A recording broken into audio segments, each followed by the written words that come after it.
మేము కుక్కలము అని ఒప్పుకున్న వాళ్ళు మొరుగుతారు, అది వాళ్ళ నైజం. మేము సమాధానం చెప్పాల్సిన పని లేదు.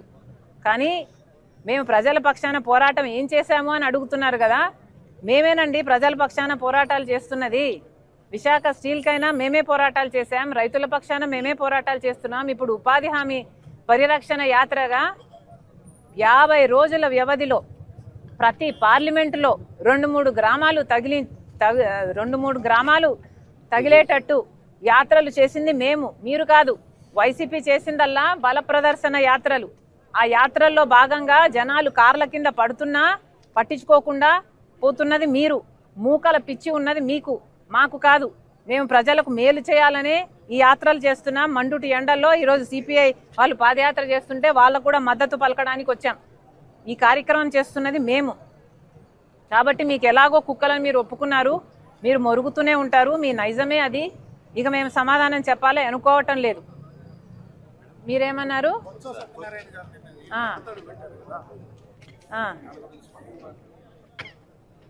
బొత్స గారు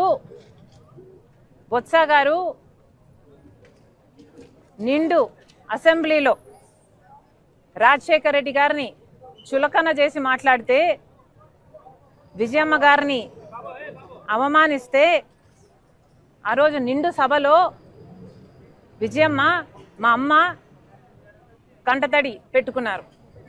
అప్పుడే కాదు, ఇంటికి వచ్చి కూడా ఆ రోజు చాలా బాధపడ్డారు. నేనే ప్రత్యక్ష సాక్షిని. అంతగా అమ్మను బాధ పెట్టాడు, రాజశేఖర రెడ్డి గారి భార్యను బాధ పెట్టాడు. అది కూడా రాజశేఖర రెడ్డి గారిని చులకన చేసి మాట్లాడి నిండు సభలో. అలాంటి బొత్స గారు నిన్న కన్నీళ్లు పెట్టుకున్నారని విన్నాం.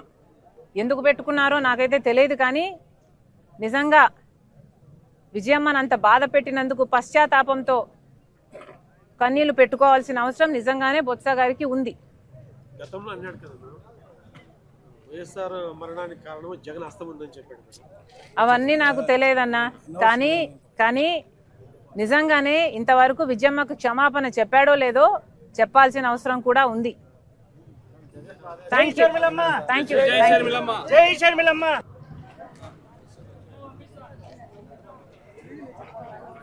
మావిగన్ ఎంతసేపు గన్నులు గొడ్డల్లేనా? ఎంతసేపు నరకాలి, చంపాలి, నాశనం చేయాలి, ఇదే. నిర్మించాలి, కట్టాలి అన్న ఆలోచన వైసీపీకి, జగన్మోహన్ రెడ్డి గారికి ఉండుంటే అధికారంలోకి వచ్చిన 6 నెలల్లో జలయజ్ఞం పూర్తయిపోయేది. కనీసం రాజధాని కోసము ఇటుక మీద ఇటుక కూడా పెట్టలేదు. అధికారంలోకి వచ్చిన కొన్ని రోజులకే ప్రజావేదిక అనుకుంటుంది, దాన్ని కూల్చేశారు. అప్పుడే అర్థం కావాల్సింది వీళ్ళ ఇంటెన్షన్ ఏమిటి అని. లాల్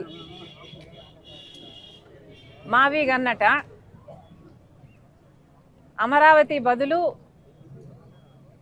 మావి గన్ అంటున్నారు.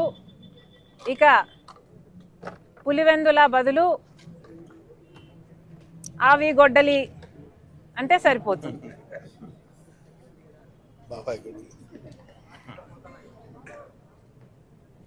ఎలాగో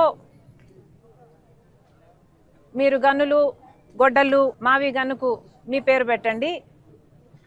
పులివెందలకి అవినాష్ పేరు మీద ఆవి గొడ్డలి పెట్టండి. మీ పేరులోనే ఉన్నాయి.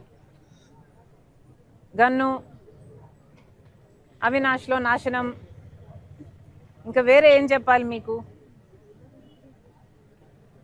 అసలు మావి గన్ ఇంత అద్భుతమైన ఐడియా అయితే మరి మీరు అధికారంలో 5 సంవత్సరాలు ఉన్నారు కదా, మరి గాడిదలు కాసారా? ఎందుకు అమలు పరచలేదండి మావి గన్ను? మావి గన్ను నిజంగానే అంత అద్భుతమైన ఐడియా అయితే మీరు మూడు రాజధానిలు అని ఎందుకన్నారు? మావిగన్ను ఎందుకు అమలు పరచలేదు?